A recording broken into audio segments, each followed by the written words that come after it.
Assalamualaikum warahmatullahi wabarakatuh. Kami dari kelompok 1 yang beranggotakan Adit Prasetyo, Muhammad Rifki Rau, Sinta Oktaviani, saya sendiri, dan Syarif Maulana dari kelas TFRP 18C. Di sini kami akan mempresentasikan bab 2 tentang organisasi, kendala, dan proyek. Ada seorang yang bernama KT.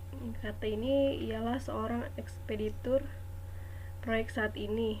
KT mungkin memiliki jabatan manajer proyek, tapi meskipun itu yang tercetak di kartu namanya, itu bukan pekerjaannya. Tugas KT adalah mendokumentasi apa yang terjadi pada sebuah proyek, tetapi dia tidak memiliki otoritas untuk membuat keputusan di atasnya. Nah, kemudian di sini ada magnet organisasi. Dalam organisasi fungsional, tempat KT bekerja, manajer proyek tidak memiliki wewenang untuk membuat mayor keputusan pada proyek. Organisasi yang diproyeksikan memberikan semua kewenangan kepada PM. Nah, kemudian di sini ada manajer proyek memiliki otoritas dan kekuasaan paling besar dalam organisasi yang diproyeksikan. Yang pertama itu ada matriks kuat. Matriks kuat ini dibagi menjadi dua hal. Yang pertama yaitu sebuah manajer proyek memiliki otoritas lebih dari manajer fungsional, tetapi tim masih melapor kepada kedua manajer. Yang kedua ini, tim dapat dinilai berdasarkan kinerja proyek mereka serta keahlian fungsional mereka. Dalam matriks yang kuat, pengiriman proyek adalah yang paling penting. Kemudian yang kedua yaitu diproyeksikan. Nah, di proyeksi ini ada beberapa hal. Yang pertama yaitu sebuah tim diorganisir di sekitar proyek. Ketika sebuah proyek selesai, tim dilepaskan dan anggota tim pindah ke proyek lain.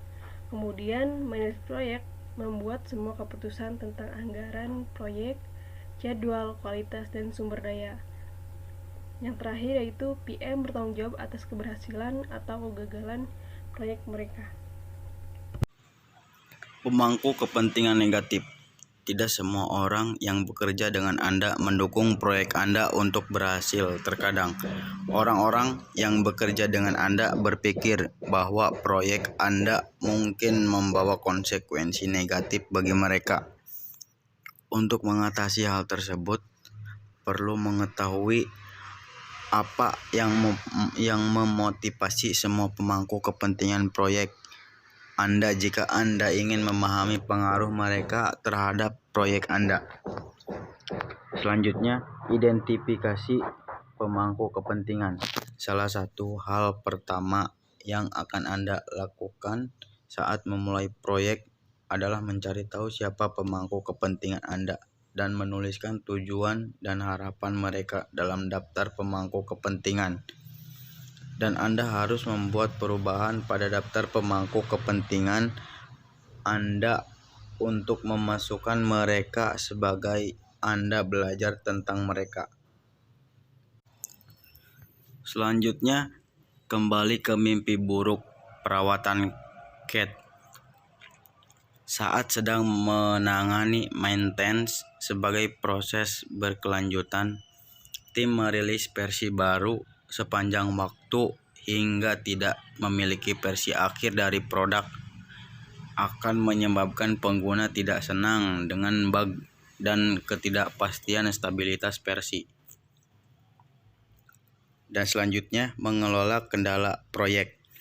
Ketika Cat berpikir tentang solusi, dia harus berurusan dengan kendala proyek.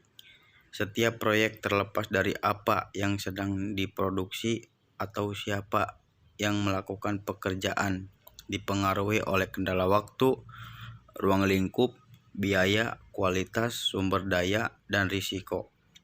Kendala ini memiliki hubungan khusus satu sama lain karena melakukan sesuatu untuk menghadapi salah satu kendala selalu berpengaruh pada yang lain.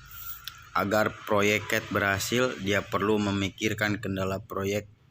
Jika dia tidak mengelola 6 kendala ini pada saat yang sama, dia akan menemukan bahwa proyeknya terlambat lebih dari anggaran atau tidak dapat diterima oleh pelanggannya. Selanjutnya, kembali ke mimpi busuk perawatan CAT saat sedang menangani maintenance. Sebagai proses berkelanjutan, tim merilis versi baru sepanjang waktu, hingga tidak memiliki versi akhir versi produk. Akan menyebabkan pengguna tidak senang dengan bug dan ketidakpastian stabilitas versi. Selanjutnya, mengelola kendala proyek. Ketika CAT berpikir tentang solusi, dia harus berurusan dengan kendala proyek. Setiap proyek terlepas dari apa yang sedang diproduksi atau siapa yang melakukan pekerjaan. Dengan dipengaruhi risiko kendala waktu, ruang, lingkup, biaya, kualitas, sumber daya, dan risiko, kendala ini memiliki hubungan khusus satu sama lain, karena melakukan sesuatu untuk menghadapi salah satu kendala selalu berpengaruh pada yang lain. Agar proyek berhasil, dia perlu memikirkan kendala proyek.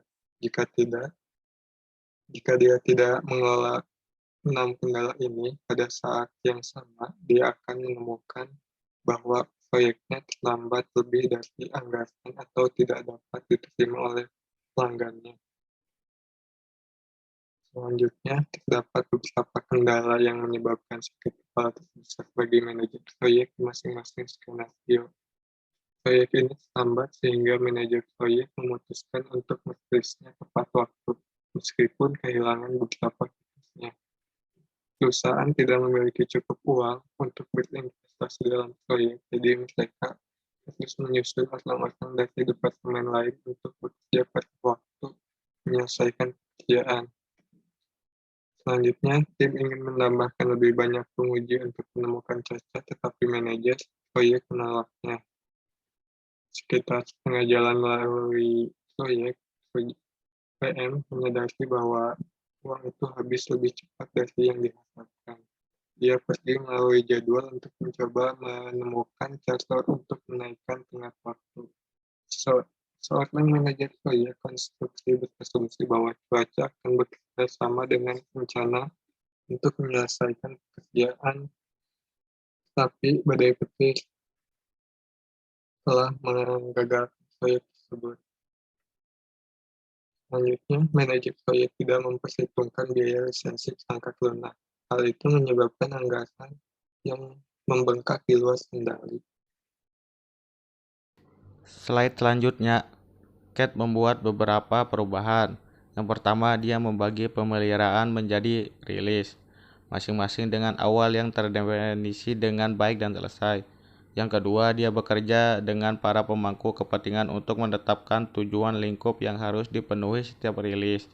Dan yang ketiga, dia mengelola anggaran untuk setiap rilis dan menjaga biaya tetap terkendali, dan proyeknya sukses.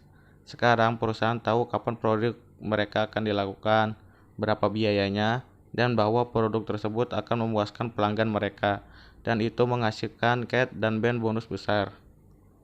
Dan slide yang terakhir, ada solusi magnet organisasi. Dalam organisasi fungsional, tempat CAT bekerja, manajer proyek tidak memiliki wewenang untuk membuat keputusan besar tentang proyek. Organisasi yang diproyeksikan memberikan semua wewenang kepada PM. Ada organisasi fungsional. Dalam organisasi fungsional, tim yang mengerjakan proyek tidak melapor langsung ke PM. Sebaliknya, tim berada di departemen dan manajer proyek perlu meminjam mereka untuk proyek tersebut. Pertama, ada manajer proyek perlu menjelaskan keputusan besar dengan manajer departemen. Kedua, PM tidak mengatur anggaran. Ketiga, PM menghabiskan separuh waktunya untuk melakukan tugas admin. Dan yang terakhir, ada organisasi yang diproyeksikan. Di perusahaan semacam ini, tim melapor kepada manajer proyek yang memiliki lebih banyak wewenang. Yang pertama, tim diorganisir di sekitar proyek.